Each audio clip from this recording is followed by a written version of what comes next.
What's up everyone, Earl here with Cutter Stabilizers. Today we're going to do an overview of our front quick disconnects as well as our Cordillera back bar bracket, showcasing some of the features. Later on we're going to do a complete setup with front and back bar. One of our front QDs will demonstrate both the 0 degree and the 10 degree as well as our Cordillera back bar bracket, and it's all going on this PSE Levitate. Stay tuned. Alright everyone, so let's go over our front QDs. We have two different versions. We have a 0 degree or a straight, as well as a 10 degree down angled front QD. Inside the package, you'll have your front quick disconnect, mounting hardware, as well as your storage pill for attaching to your stabilizer. You do have the option to store your stabilizer vertically with both of these brackets, and it is not a pivoting system, so you don't have to worry about clearing your bow sight. You can completely remove the stabilizer and put it into the vertical orientation, so it'll generally clear just about every single bow and every single length. Up next, we have our Cordillera back bar bracket. In the package, you'll have your bracket itself, instructions, all of your mounting hardware. The way that this works is within the gearing of the bracket, you have splines, both a male and a female, that once engaged, there is zero movement possible. It's mechanically designed to stay put. Even if your screw comes a little bit loose, it's never going to move completely. It might wiggle a little bit, but this screw has to completely fall out for your bracket to move. Up next, we're going to mount our front quick disconnect to the front bushing of the bow. We went ahead and put a recessed lip to go over that bushing so we get this as close to the bow as possible. To put it on, you take your screw that's included. This is a low profile head screw, so what that allowed us to do is keep this overall design as small and light as possible. This is a 5/32 Allen. You're just going to attach that to your bushing of your bow. With the 10 degree, it's important that when it's tight, it's pointed vertical, so your angle of your stabilizer will be correct.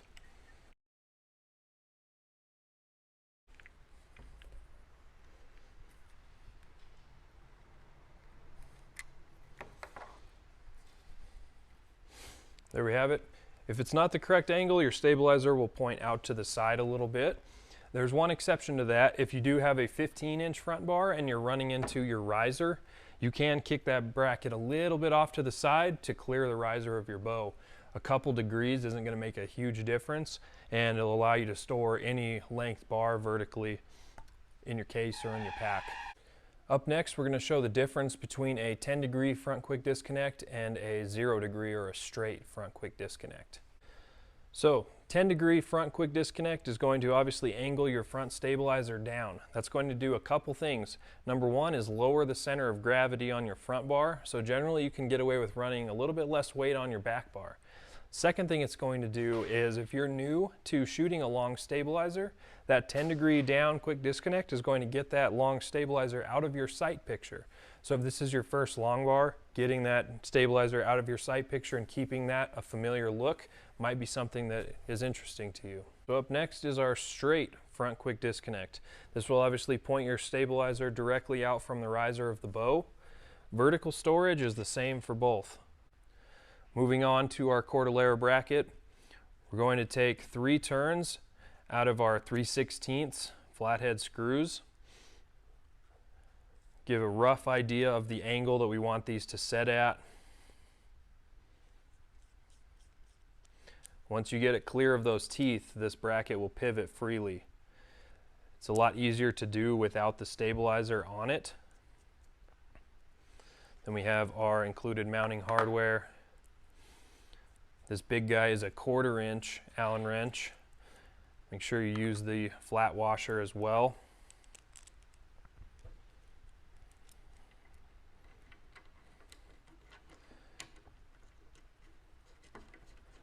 Get that started and then snug it down.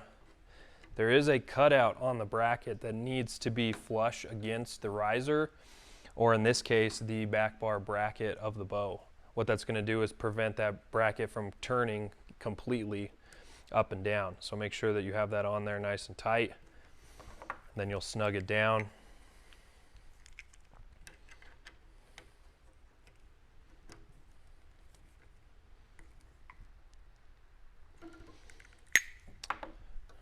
There we have that mounted on the bow. Now we're going to go into our stabilizers, both front and back, and start to figure out what lengths we need to get this bow to sit perfectly level without any input from our hand. So here we have our front stabilizer. This is our 12-inch Altitude Pro.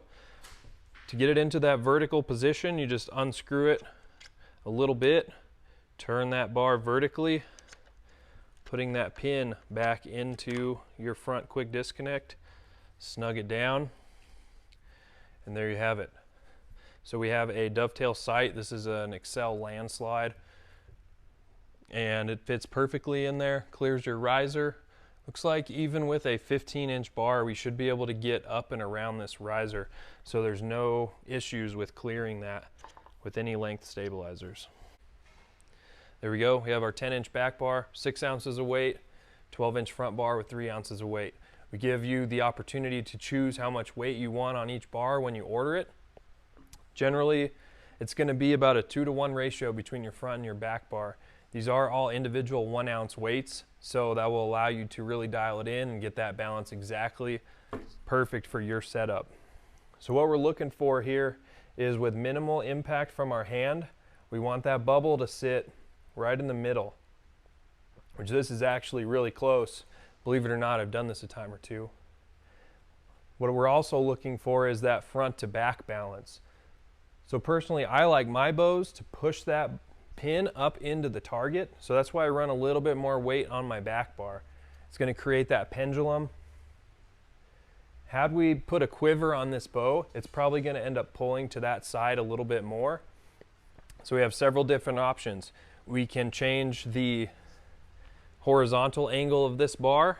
We can change the in and out orientation of this bar. We can also change the amount of weight that's on that back bar as well. So you have a lot of different variables to really dial it in. So let's say that our bow isn't doing exactly what we want. You can see that this is naturally pulling to this side. So all we're going to do is take off our stabilizer.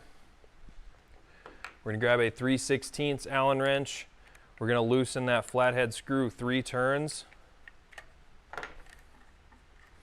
Wait for that bracket to move freely. Move it over a couple teeth. Each tooth is a 15-degree adjustment. Snug it down. With these screws, don't be afraid to crank on them a little bit. Put your stabilizer back on and repeat until you get that bow sitting exactly how you want it to. That looks pretty darn good right there. So as you see, without shooting any arrows, that was about a 5-minute process to get all that stuff put on, get my stabilizer set up. And next step would be to go out to the range, choose a distance that's about 2/3 of your effective range. So let's say if your effective range is 60 yards, we want to shoot at 40 yards with a dot that's big enough for you to keep your pin in the entire time. What we're looking for is for that pin to slow down that movement. If it slows down and becomes bigger, then we need to decrease the amount of weight. If it's still moving pretty quick, we need to increase the amount of weight. These are all just basic principles, and you're going to need to get to know your shot process and your pin float pattern in order to really dial it in. So don't be afraid, spend some time with your bow, enjoy shooting some arrows, and we sincerely appreciate your business. Thanks.